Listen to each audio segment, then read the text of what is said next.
Hi ನಮಸ್ತೆ, ನಾನು ರಾಜು ಅಷ್ಟೇ. ನೀವು ನೋಡ್ತೀರಾ center point Kannada YouTube channel. Dharmasthala ಕೇಸ್ಗೆ ಸಂಬಂಧಪಟ್ಟಂತೆ ಪರವಾಗಿ ಅಥವಾ ವಿರೋಧವಾಗಿ ಇದೀಗ 5 ಬಿಗ್ ಡೆವಲಪ್ಮೆಂಟ್ ಆಗ್ತಾ ಇದೆ. ಮೊದಲನೇದಾಗಿ ಚಿನ್ನಯ್ಯ ಕೆಲವೊಂದು ಆಪಾದನೆಯನ್ನು ಮಾಡಿದ್ದಾನೆ ಮತ್ತು ಇದೀಗ ಹೈಕೋರ್ಟ್ ಮೊರೆ ಹೋಗಿದ್ದಾನೆ.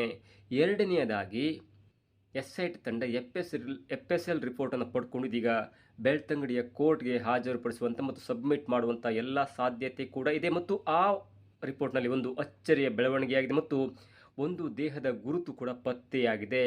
ಮೂರನೇದಾಗಿ ಚಿನ್ನಯ್ಯ ಆರೋಪ ಮಾಡಿದಂಥ ನಟ ಪ್ರಕಾಶ್ ರಾಜ್ ಅವರು ಕೂಡ ಆಕ್ರೋಶಗೊಂಡಿದ್ದಾರೆ ಮತ್ತು ಇದೀಗ ಕೆಲವೇ ದಿನಗಳಲ್ಲಿ ಬೆಂಗಳೂರಿಗೆ ಬಂದು ಸತ್ಯಾಸತ್ಯತೆಯ ಬಗ್ಗೆ ಹೇಳಿಕೆಯನ್ನು ನೀಡಲಿದ್ದಾರೆ. ಜೊತೆಗೆ ನಾಲ್ಕನೆಯದಾಗಿ ಈ ಒಂದು ಧರ್ಮಸ್ಥಳ ಕೇಸ್ಗೆ ಸಂಬಂಧಪಟ್ಟಂತೆ ಚಿನ್ನಯ್ಯನ ಆರೋಪಕ್ಕೆ ಸಂಬಂಧಪಟ್ಟಂತೆ 200 ಕೋಟಿಗೆ ಸಂಬಂಧಪಟ್ಟಂತೆ 200 ಕೋಟಿ ಡೀಲ್ಗೆ ಸಂಬಂಧಪಟ್ಟಂತೆ ಇದೀಗ ಪ್ರಿಯಾಂಕ್ ಖರ್ಗೆ ಅವರು ಕೂಡ, ಅಂದರೆ ಗೃಹ ಸಚಿವ ಪ್ರಿಯಾಂಕ್ ಖರ್ಗೆ ಅವರು ಕೂಡ ಒಂದು ಸ್ಪಷ್ಟ ಸಂದೇಶವನ್ನು ಕೊಟ್ಟಿದ್ದಾರೆ. ಏನಿದು 5 ಅಪ್ಡೇಟ್ ಇವೆಲ್ಲವನ್ನು ನೋಡೋದಕ್ಕಿಂತ ಮೊದಲು ಇಲ್ಲಿ ತನಕ ನಮ್ಮ ಚಾನಲ್ನ ಸಬ್ಸ್ಕ್ರೈಬ್ ಮಾಡಿಲ್ಲ ಅಂದರೆ ಈಗಲೇ ಸಬ್ಸ್ಕ್ರೈಬ್ ಮಾಡಿ, ಜೊತೆಗೆ ಕಾಮೆಂಟ್ಗಳ ಮುಖಾಂತರ ತಮ್ಮ ಅಭಿಪ್ರಾಯವನ್ನು ತಿಳಿಸಬಹುದು. ಎಸ್ ವೀಕ್ಷಕರೇ, ಎಲ್ಲೋ ಒಂದು ಕಡೆ SIT ತನಿಖೆ ಮಾಡ್ತಿದ್ದ ಧರ್ಮಸ್ಥಳ ಕೇಸ್ಗೆ ಸಂಬಂಧಪಟ್ಟಂತೆ ಎಲ್ಲೋ ಒಂದು ಕಡೆ ಆ ತನಿಖೆ ಸ್ಲೋ ಆಗ್ತಾ ಇದೆಯಾ, FSL ರಿಪೋರ್ಟ್ ಬಂದಿಲ್ವಾ ಎನ್ನುವಂಥ ಒಂದು ಮಾತು ಕೇಳಿ ಬರ್ತಾ ಇತ್ತು. ಅದರ ಮಧ್ಯೆ ಇದೀಗ ಸಡನ್ನಾಗಿ ದುತ್ತಂತ ಎದ್ದು ನಿಂತಿರುವಂಥ ಚಿನ್ನಯ್ಯ, ಅಂದರೆ ಈ ಧರ್ಮಸ್ಥಳ ಕೇಸ್ನ ಪ್ರಮುಖ ಒಬ್ಬ ವ್ಯಕ್ತಿ, ಮೊದಲು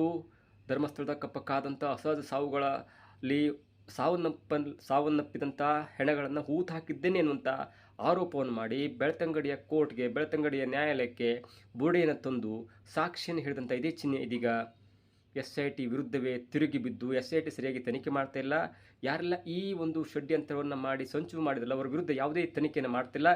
ಈ ಹಿಂದೆ ನಾನು ಕೂಡ 2025 ಡಿಸೆಂಬರ್ 18ರಂದು SITಗೆ ಒಂದು ಮನವಿಯನ್ನು ಮಾಡಿದ್ದೆ, ದೂರನ್ನು ಕೊಟ್ಟಿದ್ದೆ. ಯಾಕಂದರೆ 5 ಸಂಚುಕೋರರು, ಅಂದರೆ ಗಿರೀಶ್ ಮಟ್ಟಣ್ಣ, ತಿಮ್ಮರೊಡ್ಡಿ, ಜಯಂತ್ ಟಿ, ವಿಠಲ್ಗೌಡ ಮತ್ತು ಸಮೀರ್ ಎನ್ನುವಂಥ 5 ಆರೋಪಿಗಳು ಸಂಚುಕೋರರು ನನ್ನನ್ನು ಸುಳ್ಳು ಹೇಳುವಂತೆ ಪ್ರೇರೇಪಿಸಿ ಧರ್ಮಸ್ಥಳ ವಿರುದ್ಧ ಅಪಪ್ರಚಾರ ಮಾಡುವಂತೆ ಹೇಳಿ ನನ್ನನ್ನು ಈ ಪ್ರಕರಣದಲ್ಲಿ ಸಿಲುಕಿಸಿದ್ರು ಮತ್ತು ಹಣದ ಆಮಿಷವನ್ನು ಕೂಡ ಕೊಟ್ಟಿದ್ರು ಅನ್ನುವಂಥ ವಿಚಾರವಾಗಿ ದೂರನ್ನು ಕೊಟ್ಟಿದ್ದರು. ಆದರೆ ಆ ದೂರಿಗೆ ಸರಿಯಾದ ಉತ್ತರ ಸಿಕ್ಕಿಲ್ಲ.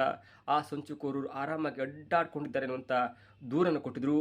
ಅದಾದ ನಂತರ ಆ ದೂರಿಗೆ ಸರಿಯಾದ ನ್ಯಾಯ ಸಿಗದ ಕಾರಣಕ್ಕಾಗಿ ಇದೀಗ ಮೊನ್ನೆ ಒಂದು ದೊಡ್ಡ ಸದ್ದನ್ನು ಮಾಡ್ತಾ ಇದ್ದಾರೆ. ಅದೇನೆಂದರೆ ಇದೇ ಚಿನ್ನಯ್ಯ ಹೈಕೋರ್ಟ್ ಮೆಟ್ಟಿಲನ್ನು ಏರಿ ಇದೀಗ ಧರ್ಮಸ್ಥಳ ಕೇಸ್ ಏನಾಯಿತು, ಯಾರು ಷಡ್ಯಂತ್ರವನ್ನು ರೂಪಿಸಿದ್ರು, ಧರ್ಮಸ್ಥಳ ಕ್ಷೇತ್ರಕ್ಕೆ ಮಸಿ ಬಳಿಯುವಂಥ ಕೆಲಸಕ್ಕಾಗಿ ತನ್ನನ್ನು ಹೇಗೆ ಉಪಯೋಗಿಸ್ಕೊಂಡ್ರು ಅನ್ನುವಂಥ, ಜೊತೆಗೆ ಏನಾಯಿತು, ಯಾರು ಕಾಲ್ ಮಾಡಿದ್ರು, ಎಷ್ಟು ಕೋಟಿ ಡೀಲ್ ಆಗಿದೆ, ನನಗೆ ಇಷ್ಟು ಹಣವನ್ನು ಕೊಡ್ತಿದ್ರು ಎನ್ನುವಂಥ ಅಂಶದ ಬಗ್ಗೆ ಡೀಟೇಲ್ ಆಗಿ ಹೇಳಿದ್ದಾರೆ. ಮತ್ತು ಯಾವಾಗ ಡೆಲ್ಲಿಗೆ ಹೋಯಿತು, ಡೆಲ್ಲಿಯಲ್ಲಿ ಯಾರಿದ್ರು, ಎಲ್ಲವನ್ನು ಸವಿಸ್ತಾರವಾಗಿ ಇದೀಗ ಚಿನ್ನಯ್ಯ ಎನ್ನುವಂಥ ಒಬ್ಬ ದೂರುದಾರ ಇದೀಗ ಹೈಕೋರ್ಟ್ ಮೆಟ್ಟಿಲನ್ನು ಏರಿದ್ದಾರೆ. ಅದರಲ್ಲಿ ಮುಖ್ಯವಾಗಿ 2 ಸಂಗತಿ. ಅದೇನೆಂದರೆ, ನನಗೆ ತಮಿಳುನಾಡಿನಿಂದ ಒಬ್ಬ ವ್ಯಕ್ತಿ ಪ್ರಕಾಶ್ ರಾಜ್ ಎನ್ನುವಂಥ ವ್ಯಕ್ತಿ ತಮಿಳಿನಲ್ಲಿ ಫೋನ್ ಮಾಡಿ ಈಗಾಗಲೇ ನೀನು ಬುರುಡೆಯನ್ನು ಕೋರ್ಟ್ಗೆ ಕೊಟ್ಟಿದ್ದೀಯಾ, ಇನ್ನು ಮುಂದೆ ಗಿರೀಶ್ ಮಟ್ಟಣ್ಣ ಏನು ಹೇಳ್ತಾರಲ್ಲ ಅದನ್ನು ಮಾತ್ರ ಹೇಳಬೇಕು, ಒಂದು ವೇಳೆ ಹಾಗೆ ಹೇಳಿದರೆ ನಿನ್ನನ್ನು ಬಂದು ತಬ್ಬಿಕೊಳ್ಳುತ್ತೇನೆ, ನಿನ್ನನ್ನು ಬಂದು ಬೆಂಗಳೂರಿನ ಅಪ್ಪಿಕೊಳ್ಳುತ್ತೇನೆ ಮತ್ತು ನಿನಗೆ ಒಂದು ಬೇಕಾದ ಸವಲತ್ತನ್ನು ಕೊಡ್ತೇನೆ ಅನ್ನುವಂಥ ಮಾತನ್ನು ಹೇಳಿದ್ರು ಎನ್ನುವಂಥ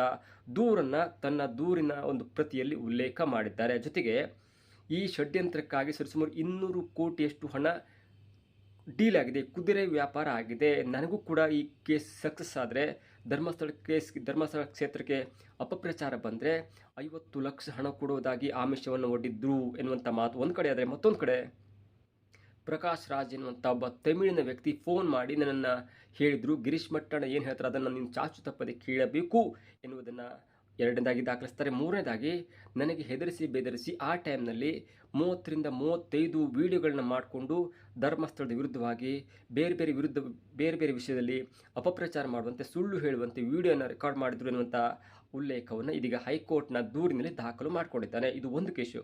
ಹೀಗಾಗಿ ಈ ಒಂದು ದೂರು ದಾಖಲಾಗ್ತಿದ್ದಂತೆ ಮಾಧ್ಯಮದಲ್ಲಿ ಎಲ್ಲ ಕಡೆ ಸದ್ದು ಮಾಡ್ತಾ ಇದ್ದದ್ದೇನೆಂದರೆ, ಧರ್ಮಸ್ಥಳ ಕೇಸ್ಗೆ ಸಂಬಂಧಪಟ್ಟಂತೆ ಈ 5 ಗಿರೀಶ್ ಮಟ್ಟಣ್ಣ, ತಿಮ್ಮರೊಡ್ಡಿ, ಜಯಂತ್ ಟಿ, ವಿಠಲ್ಗೌಡ ಮತ್ತು ಸಮೀರ್ MDM ಎನ್ನುವಂಥ 5 ಸಂಚುಕೋರರು ಧರ್ಮಸ್ಥಳದ ವಿರುದ್ಧ ಅಪಪ್ರಚಾರಕ್ಕಾಗಿ 200 ಕೋಟಿಯನ್ನು ಹಣವನ್ನು ಉಪಯೋಗಿಸಿಕೊಂಡ್ರು. ಜೊತೆಗೆ ಎಡಪಂಥೀಯರಾದಂಥ ಪ್ರಕಾಶ್ ರಾಜ್, ಅಂದರೆ ಮಂಗಳೂರಿನ ಮೂಲದಂಥ ತಮಿಳುನಾಡು ಮತ್ತು ಆಂಧ್ರದಲ್ಲಿ ದಕ್ಷಿಣ ಭಾರತದ ಹೆಸರು ಮಾಡಿದಂಥ ನಟ ಪ್ರಕಾಶ್ ರಾಜ್ ಅವರನ್ನು ಉಪಯೋಗಿಸಿಕೊಂಡು ಈ ಡೀಲನ್ನು ಕುದುರಿಸಿಕೊಂಡು ಒಂದು ಹಂತಕ್ಕೆ ಧರ್ಮಸ್ಥಳದ ವಿರುದ್ಧವಾಗಿ ಅಪಪ್ರಚಾರ ಮಾಡಲಿಕ್ಕೆ ಶುರು ಮಾಡಿದ್ರು ಅನ್ನುವಂಥ ಕೂಗು ಇದೀಗ ಧರ್ಮಸ್ಥಳದ ಪರವಾಗಿ ಮಾತನಾಡ್ತಾ ಇರುವಂಥವ್ರು ಇದೀಗ ಮುಗಿಬಿದ್ದು ಆಕ್ರೋಶವನ್ನು ವ್ಯಕ್ತಪಡಿಸ್ತಿದ್ದಾರೆ. ಹೀಗಾಗಿ ಈಗ ಧರ್ಮಸ್ಥಳ ಕೇಸ್ಗೆ ಸಂಬಂಧಪಟ್ಟಂತೆ ಮೊದಲು ದೂರನ್ನು ಕೊಟ್ಟ ಅಂದರೆ ಧರ್ಮಸ್ಥಳದ ವಿರುದ್ಧವೇ ದೂರು ಕೊಟ್ಟಂತಹ ಇದೀಗ ಚಿನ್ನಯ್ಯ ಧರ್ಮಸ್ಥಳದ ಪರವಾಗಿ ಈ ಸಂಚುಕೋರರ ವಿರುದ್ಧವಾಗಿ ದೂರನ್ನು ಕೊಟ್ಟಿದ್ದಾರೆ. ಇದಕ್ಕೆ ಪ್ರತ್ಯುತ್ತರವೆಂಬಂತೆ ಪ್ರಕಾಶ್ ರಾಜ್ ಕೂಡ ನಿನ್ನೆ ಬೆಳಗಿನ ಟ್ವೀಟ್ ಮಾಡಿದರೆ ಅದೇನೆಂದರೆ, ಇದು ಎರಡನೇ ಅಪ್ಡೇಟ್. ಅದೇನೆಂದರೆ, ಕರ್ನಾಟಕದಲ್ಲಿ ಹಬ್ತಾ ಇರುವಂಥ ನನ್ನ ಹೆಸರಿನ ಸುತ್ತ ಹಬ್ತಾ ಇರುವಂಥ ಸುಳ್ಳು ಅಂದರೆ ಸುದ್ದಿಗಳು ಸುಳ್ಳಿನಿಂದಾಗಿದೆ. ನಾನು ಇದೀಗ ಭಾರತದಲ್ಲಿಲ್ಲ, ಆದರೆ ದೂರ ಇದ್ದೀನಿ, ಐ ಆಮ್ ಫಾರ್ ಅವೇ. ಜೊತೆಗೆ ಇಲ್ಲಿ ಆಗ್ತಾ ಇರುವಂಥ ವಿಷಯವನ್ನು ನೋಡ್ತಾ ಇದ್ದರೆ ತುಂಬ ಗಂಭೀರವಾದ ವಿಷಯ, ಸೂಕ್ಷ್ಮವಾದ ವಿಚಾರ. ಹಾಗಾಗಿ ನಾನು ಬಂದು ಕೆಲವು ದಿನಗಳಲ್ಲಿ ಬೆಂಗಳೂರಿಗೆ ಬಂದು ಉತ್ತರವನ್ನು ಕೊಡ್ತೇನೆ ಮತ್ತು ಸತ್ಯಾಸತ್ಯತೆಯನ್ನು ತಿಳಿಸ್ತೇನೆ. ಜೊತೆಗೆ ಯಾರೂ ಕೂಡ ಈ ರೆಕ್ಕೆ ಪುಕ್ಕವಿಲ್ಲದಂಥ ವಿಷಯಗಳಿಗೆ ಗಮನ ಕೊಡಬೇಡಿ, ಇದನ್ನು ಹಬ್ಬಿಸಬೇಡಿ ಅನ್ನುವಂಥ ಮಾತನ್ನು ಹೇಳಿ ವಿಷಯಕ್ಕೆ ಸದ್ಯದ ಮಟ್ಟಿಗೆ ತೆರೆ ಎಳೆದಿದ್ದಾರೆ. ಬಟ್ ಎರಡು ದಿನದಲ್ಲಿ ಅವರು ಎಲ್ಲ ಸತ್ಯಾಸತ್ಯತೆಯನ್ನು ಬಹಿರಂಗಪಡಿಸುವಂಥ ಸಾಧ್ಯತೆ ಇದೆ. ಇನ್ನು ಮೂರನೇದಾಗಿ FSL ರಿಪೋರ್ಟ್ಗೆ ಸಂಬಂಧಪಟ್ಟಂತೆ ಈಗ ಬಿಗ್ ಡೆವಲಪ್ಮೆಂಟ್ ಆಗಿದೆ. ಕಳೆದ ಒಂದು ವಾರದ ಹಿಂದೆ SIT ಹೆಡ್ ಆಗಿರುವಂಥ ಪ್ರಣಬ್ ಮೊಹಂತಿ ಅವರಿಗೆ ಒಂದು ಅಚ್ಚರಿಯಾದಂಥ ಒಂದು ರಿಪೋರ್ಟ್ ಬಂದಿದೆ. ಅದೇನೆಂದರೆ, ಬಂಗ್ಲೆಗುಡ್ಡದಲ್ಲಿ ಸಿಕ್ಕಂಥ 8-9 ಸ್ಕಲ್ ಇತ್ತಲ್ಲ, ಆ ಸ್ಕಲ್ ಮತ್ತು ಬೋನ್ಗೆ ಸಂಬಂಧಪಟ್ಟಂತೆ ಒಂದು ಸ್ಕಲ್ ಹೆಣ್ಣಿನ ಬುರುಡೆಯಾಗಿದೆ. ಇಲ್ಲೇ ತನಕ ಎಲ್ಲವೂ ಕೂಡ ಗಂಡಿನ ಬುರುಡೆಯಾಗಿತ್ತು, ಗಂಡಿನ ಬೋನ್ಸ್ ಆಗಿತ್ತು. ಆದರೆ ಈಗ ಸಿಕ್ಕಂಥ FSLನ ರಿಪೋರ್ಟ್ನಲ್ಲಿ ಬಂದಂಥ ಮಾಹಿತಿ ಪ್ರಕಾರ ಒಂದು ಬುರುಡೆ ಮಹಿಳೆಯದ್ದಾಗಿದೆ. ಜೊತೆಗೆ ಇನ್ನೊಂದು ಬುರುಡೆ ಕೂಡ, ಅದರ ಬುರುಡೆ ಕೂಡ ಪತ್ತೆಯಾಗಿದ್ದು, ಅವರ ಸಂಬಂಧಿಕರ DNA ಜೊತೆ ಚೆಕ್ ಮಾಡಿದಾಗ ಅವರ ಗುರುತು ಕೂಡ ಪತ್ತೆಯಾಗಿದೆ. ಅವರು ಕೂಡ UB ಅಯ್ಯಪ್ಪ ಎನ್ನುವಂಥ ಒಬ್ಬ ವ್ಯಕ್ತಿಯ ಬುರುಡೆ ಪತ್ತೆಯಾಗಿದ್ದು 2017ರಲ್ಲಿ ಕೂಡ ಅವರು ಕಾಣೆಯಾಗಿರ್ತಾರೆ. ಅವರ ಸಂಬಂಧಿಕರು ಕಂಪ್ಲೇಂಟ್ ಕೊಟ್ಟಿರ್ತಾರೆ. ಅದಾದ ನಂತರ ಅವರ ಸಂಬಂಧಿಕರ ಮಗನ ಮತ್ತು DNA ಕೂಡ ಎಕ್ಸ್ಟ್ರಾಕ್ಟ್ ಮಾಡಿಕೊಂಡು ಮತ್ತು ಆ ಬೋನಿನ DNA ಎಕ್ಸ್ಟ್ರಾಕ್ಟ್ ಮಾಡಿ ಮ್ಯಾಚ್ ಆದಾಗ ಅದು UB ಅಯ್ಯಪ್ಪ ಎನ್ನುವಂಥ ಒಬ್ಬ ವ್ಯಕ್ತಿಯ ತಲೆಬೂಡು ಎನ್ನುವುದಾಗಿ ಇದೀಗ ಪತ್ತೆ ಆಗಿದೆ. ಹಾಗಾಗಿ FSL ರಿಪೋರ್ಟ್ ಬಂದ ತಕ್ಷಣ, ಅಂದರೆ ಕಂಪ್ಲೀಟ್ ಆದ ವರದಿ ರೆಡಿಯಾದ ನಂತರ ಇದೀಗ ಪ್ರಣಬ್ ಮೊಹಂತಿ ಅವರು ಬೆಳ್ತಂಗಡಿಯ ಕೋರ್ಟ್ಗೆ ತನ್ನ ಸಂಪೂರ್ಣವಾದಂಥ ರಿಪೋರ್ಟನ್ನು ಸಬ್ಮಿಟ್ ಮಾಡಿ ಮುಂದಿನ ತನಿಖೆಗಾಗಿ DGIG ಆಗಿರುವಂಥ MA ಸಲೀಂ ಅವರ ಜೊತೆ ಮಾತುಕತೆಯಾಗಿ ಮುಂದಿನ ತನಿಖೆಗಾಗಿ ಕೋರುವಂಥ ಎಲ್ಲ ಸಾಧ್ಯತೆ ಇದೆ. ಹೀಗಾಗಿ ಈ ಬಂಗಲೆಗಡದಲ್ಲಿ ಸಿಕ್ಕಂಥ 2 ತಲೆಬುರುಡೆಗಳು, ಒಂದು ಹೆಣ್ಣಿನದ್ದಾಗಿದ್ದರೆ ಮತ್ತೊಂದು ಗಂಡಿನದು, ಮತ್ತು ಆ ಗಂಡಿನ ಗುರುತು ಕೂಡ ಪತ್ತೆಯಾಗಿದ್ದು UB ಅಯ್ಯಪ್ಪ ಎನ್ನುವಂಥ ತಲೆಬುರುಡೆ ಇದೀಗ ಸಿಕ್ಕಿದೆ.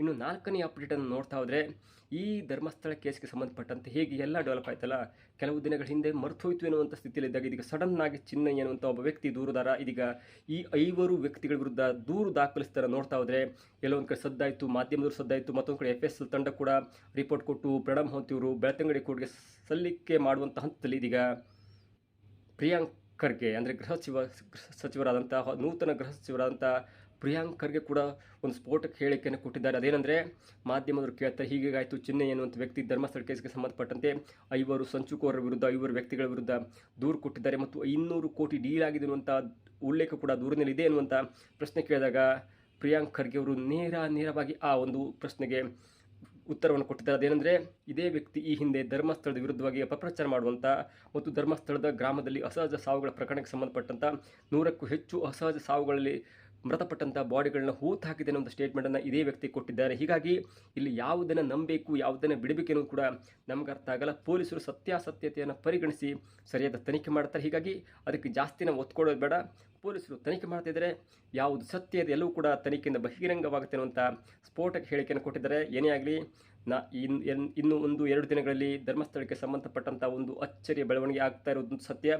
ಒಂದು ಹಂತಕ್ಕೆ ಇದೀಗ ಧರ್ಮಸ್ಥಳದ ಪರವಾಗಿ ಹೋರಾಟ ಮಾಡ್ತಿರುವಂಥವರಿಗೆ ಒಂದು ನೈತಿಕ ಬೆಂಬಲ ಸಿಕ್ಕಿದೆಯಾ ಗೊತ್ತಿಲ್ಲ. ಆದರೆ FSL ರಿಪೋರ್ಟಲ್ಲಿ ಏನಾಗಿದೆ ಅದು ಕೂಡ ಸ್ಪಷ್ಟವಾಗಿ ಅರ್ಥ ಆಗ್ತಿಲ್ಲ. ಒಂದು ಹಂತಕ್ಕೆ ಇದೀಗ 8-9 ತಿಂಗಳಿಂದ ದೊಡ್ಡ ಸದ್ದು ಮಾಡ್ತಿದ್ದಂಥ ಧರ್ಮಸ್ಥಳ ಕೇಸ್ ಮತ್ತೆ ದುತ್ತಂತ ಮುನ್ನೆಲೆಗೆ ಬಂದಿದ್ದು ಇದೀಗ ಚಿನ್ನಯ್ಯ ಮತ್ತೆ ಹೆಸರು ಮಾಡ್ತಿದ್ದಾನೆ. ಆದರೆ ಈ ತನಿಖೆ ಎಲ್ಲಿಗೆ ಸಾಗುತ್ತೆ, ಯಾರಿಗೆ ಶಿಕ್ಷೆ ಆಗುತ್ತೆ, ಯಾರು ತಪ್ಪಿಸ್ಕೋತಾರೆ, ಒಂದು ವೇಳೆ ಧರ್ಮಸ್ಥಳ ವಿಚಾರವಾಗಿ ಯಾರಾದರೂ ಷಡ್ಯಂತ್ರ ಮಾಡಲಿಕ್ಕೆ ಅಂದರೆ ಹಣ ಕೊಟ್ಟರ, ಇವೆಲ್ಲವೂ ಕೂಡ ತನಿಖೆಯಿಂದ ಬಹಿರಂಗವಾಗಬೇಕಾಗತ್ತೆ. ಆದರೆ ಒಂದು ಹಂತಕ್ಕೆ ಚಿನ್ನಯ್ಯ ಕೂಡ SIT ರಿಪೋರ್ಟನ್ನು ವರದಿಯನ್ನು ಕೇಳಿದೀಗ ಮನವಿ ಸಲ್ಲಿಸ್ತಾನೆ. ನೋಡ್ತಾ ಇದ್ರೆ ಎಲ್ಲೋ ಒಂದು ಕಡೆ ಇದು ಯಾರಿಗೆ ಜಯವಾಗುತ್ತೆ, ಯಾರಿಗೆ ಸೋಲಾಗುತ್ತೆ, ಎಲ್ಲವೂ ಕೂಡ ಇದೀಗ ಅಡಕತ್ತರಿಯಲ್ಲಿದೆ ಅಥವಾ ತೂಗುವಿಯಲ್ಲಿದೆ ಅಂತ ಹೇಳ್ಬೋದು. ಏನೇ ಆಗಲಿ, ಗೃಹ ಸಚಿವರು ಇದರ ಬಗ್ಗೆ ಒಂದು ತನಿಖೆಯನ್ನು ಮಾಡಬೇಕು. ಯಾರು ಸುಳ್ಳು ಹೇಳಿದ್ರು ಅಥವಾ ಈ ಚಿನ್ನಯ್ಯ ಎನ್ನುವಂಥ ಒಬ್ಬ ವ್ಯಕ್ತಿಯ ಹಿಂದೆ ಯಾರಿದ್ದಾರೆ, ಈ ಹಿಂದೆ ಯಾರಿದ್ರು, ಈಗ ಯಾರಿದ್ದಾರೆ, ಎಲ್ಲವೂ ಕೂಡ ತನಿಖೆಯಿಂದ ಮಾತ್ರ ತಿಳಿಯಬೇಕಾಗುತ್ತೆ. ಆದರೆ ಏನೇ ಆಗಲಿ, ಈ ಇಡೀ ದೇಶವೇ ತಿರುಗಿ ನೋಡುವಂತೆ ಮಾಡಿದ ಧರ್ಮಸ್ಥಳಕ್ಕೆ ದಿನದಿಂದ ದಿನಕ್ಕೆ ರೋಚಕವಾಗ್ತಾ ಇದೆ ಎನ್ನುವುದು ಎಷ್ಟು ಸತ್ಯವೋ ಅಷ್ಟೇ ಸತ್ಯವಾಗಿ ಇದೀಗ ಇದೊಂದು ಗೊಂದಲದ ಕೇಸ್ ಆಗಿದೆ ಎನ್ನುವುದು ಕೂಡ ಅಷ್ಟೇ ಸತ್ಯ. ಇದಾಗಿತ್ತು ಇವತ್ತಿನ ವಿಶೇಷ. ನೋಡ್ತಾ ಇರಿ centre point Kannada YouTube channel.